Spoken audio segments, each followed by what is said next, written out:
എന്തൊക്കെയൊക്കെ പോയി ഒരു കറണ്ടൊക്കെ അടിച്ച്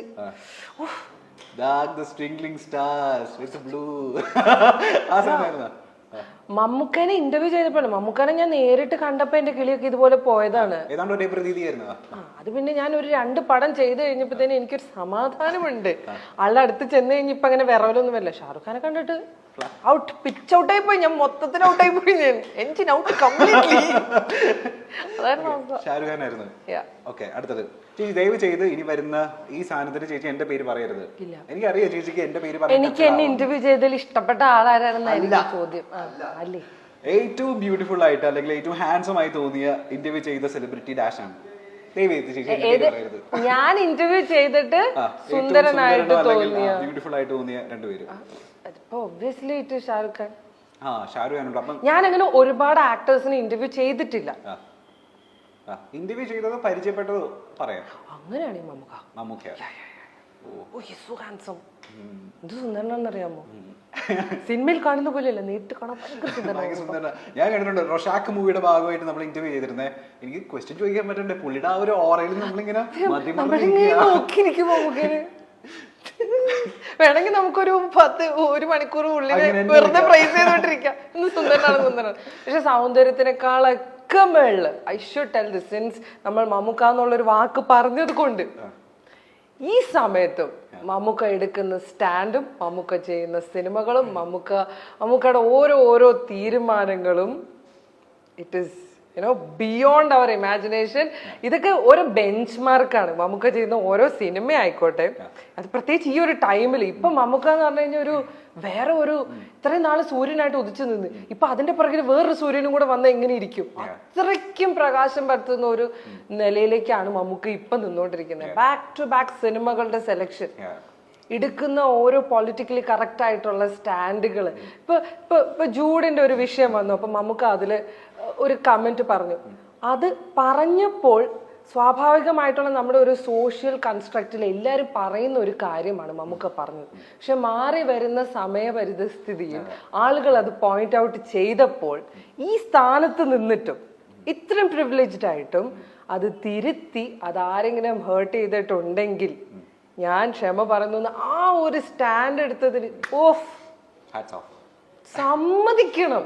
ഇതുപോലൊന്നും ചിന്തിക്കാനോ പ്രവർത്തിക്കാനോ മമ്മൂക്കയുടെ പൊസിഷനിൽ നിൽക്കണ ഒരാൾക്ക് പറ്റുന്നുണ്ടെങ്കിൽ that means he is a true human at his heart. പച്ച മനുഷ്യൻ, തങ്കം Mammookka. You are such a gem. എനിക്ക് അത് കണ്ടിട്ട് എനിക്ക് വീണ്ടും ഭയങ്കര പ്രേമം. അവസാനിക്കുന്നില്ല അവിടെ. അത് തീരില്ലല്ലോ. അടുത്തത് പേരിന് പോലും ജാടയില്ല എന്ന് തോന്നിയ സെലിബ്രിറ്റി ഡാഷ് ആണ്. പേരിന് ജാട വാട്ട് ഈസ് ജാട? എന്താണ് ജാട? അങ്ങനെ ആറ്റിറ്റ്യൂഡ് ഒന്നും എന്നോട് ആരും എന്നാലും ഭയങ്കര simple and down to earth ആയിട്ട് തോന്നിയ ഭയങ്കര ഇന്ദ്രൻ ചേട്ടൻ. ഓയോ, ഇന്ദ്രൻ ചേട്ടനോട് സംസാരിച്ചിട്ട് സത്യമായിട്ട് എനിക്കിങ്ങനെ ദൈവമേ, ഈ മനുഷ്യനെയാണോ ഞാൻ ഈ കുഞ്ഞിലായ മുതൽ കണ്ടിട്ടുള്ള ഇത്രയും സിനിമയിൽ അഭിനയിച്ചു? എന്തൊരു പാവാണെന്നറിയാമോ? ഇൻ ദ സെൻസ് ആൾക്ക് അങ്ങനെ ഒരു ധാരണയേ ഇല്ല. ആളൊരു സിനിമാ നടനാണെന്ന് പോലും ആൾ ഭാവിക്കില്ല. മോളെ, ഞാൻ ആ ട്രെയിനിൽ വരുമ്പോ ഉണ്ടല്ലോ, അവിടെ ഇന്ന ഒരു കുട്ടി അടുത്തിരുന്നു, അപ്പൊ ഞാൻ ഇങ്ങനെ സംസാരിച്ചു, എന്റെ മോൾ അത് ഇത് സംസാരമൊക്കെ നമുക്ക് നമ്മുടെ വീട്ടില് ഒരു സാധാരണ ഒരു വ്യക്തി സംസാരിക്കണം. Down to earth, very rooted he is. പക്ഷെ his talent is up in the sky. അത് ഇനിയും യൂസ് ചെയ്യണം കേട്ടോ എല്ലാരും. ഇത് കേട്ടോണ്ടിരിക്കുന്നവരൊക്കെ മനസ്സിലാക്കി വേറെ ലെവലാണ് അത്. ഇനി വർക്കിന്റെ ഇടയിൽ ഏറ്റവും ക്ലോസ് ആയ സെലിബ്രിറ്റി, മനസ്സിനോട് ചേർത്ത സെലിബ്രിറ്റി ഡാഷ് ആണ്. വർക്കിന്റെ ഇടയിൽ മേ ബി അത് ഇന്റർവ്യൂസിലായിരിക്കാം, അല്ലെങ്കിൽ വർക്കിന്റെ ഭാഗമായിട്ട് ഏതെങ്കിലും എപ്പോഴെങ്കിലും. ഇപ്പൊ ഞാൻ പറയുകയാണെങ്കിൽ ഇപ്പൊ എന്റെ സ്റ്റാർസിലുള്ള സെലിബ്രിറ്റീസ് എല്ലാവരും ഇപ്പോ മഞ്ജരി, സിത്താര, കൈലാസേട്ടൻ, സ്റ്റീഫൻ. അതെന്ന് പറഞ്ഞാൽ ഞങ്ങൾ എല്ലാവരും ഉച്ചയ്ക്ക് ഒരുമിച്ചിരുന്ന ഭക്ഷണം കഴിക്കും. അല്ലാതെ ഇഷ്ടംപോലെ ആൾക്കാരുണ്ട്.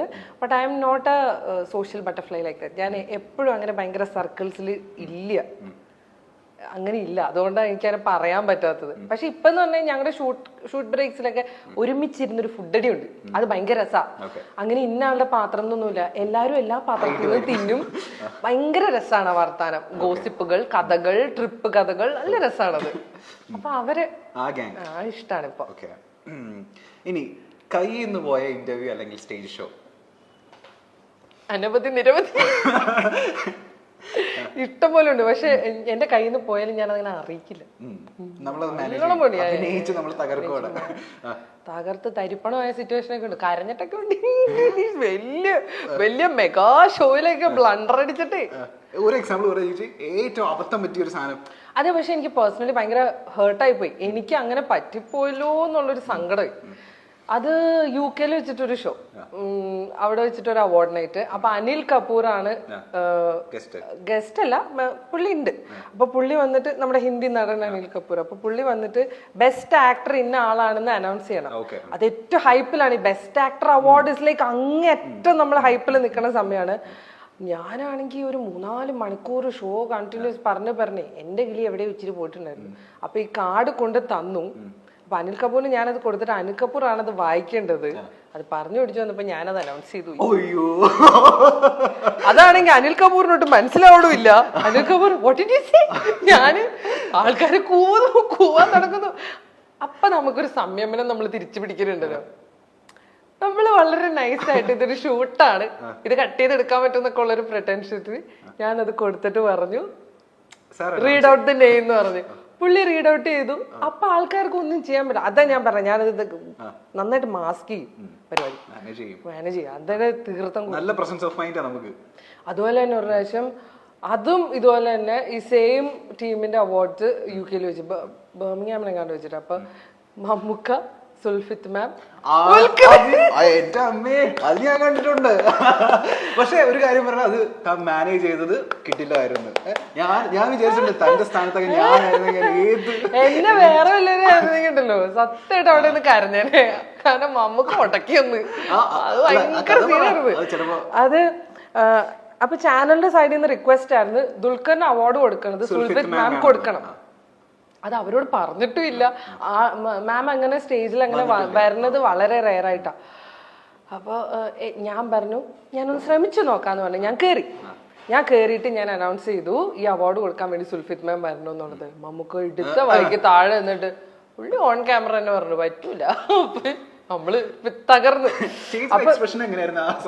ഇല്ല, ഞാൻ വെയിറ്റ് ചെയ്യും. ഞാൻ തിരിച്ച എക്സ്പ്രഷൻ ഒന്നും കൊടുക്കില്ല, ഞാൻ വെയിറ്റ് ചെയ്യും. കാരണം എനിക്ക് എന്റെ തലയിൽ അറിയാം ഇത് എഡിറ്റ് ചെയ്യാൻ പറ്റുന്ന സംഭവമാണ്. ഈ ലൈവ് ഓഡിയൻസ് ഇത്ര പേരേ ഉള്ളൂ, പിന്നെ മൊബൈലിൽ പോയാലേ ഉള്ളൂ. എന്നിരുന്നാൽ പോലും ചളുങ്ങരുത്, നമ്മൾ തളരരുത് രാമൻകുട്ടി.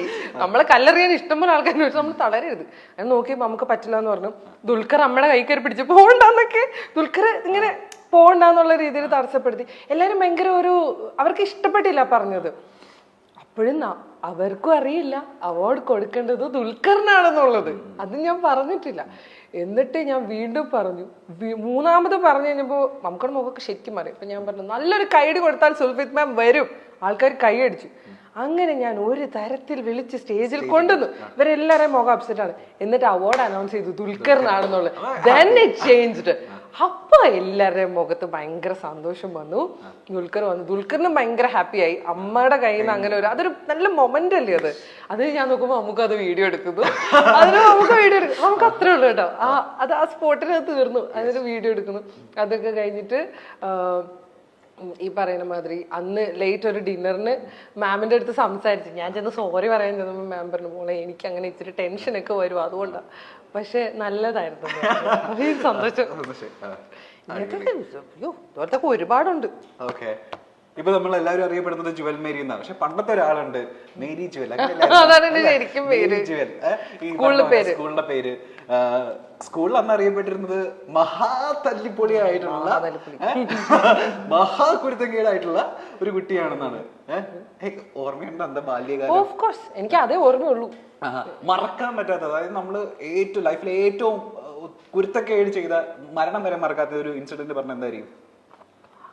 ഇതൊക്കെ എല്ലാ ദിവസവും ചെയ്യണല്ലേ, ഇങ്ങനെ ഇന്നതൊന്നും ഇല്ല. ഐ വാസ് എ ഗജ പോക്കിരി.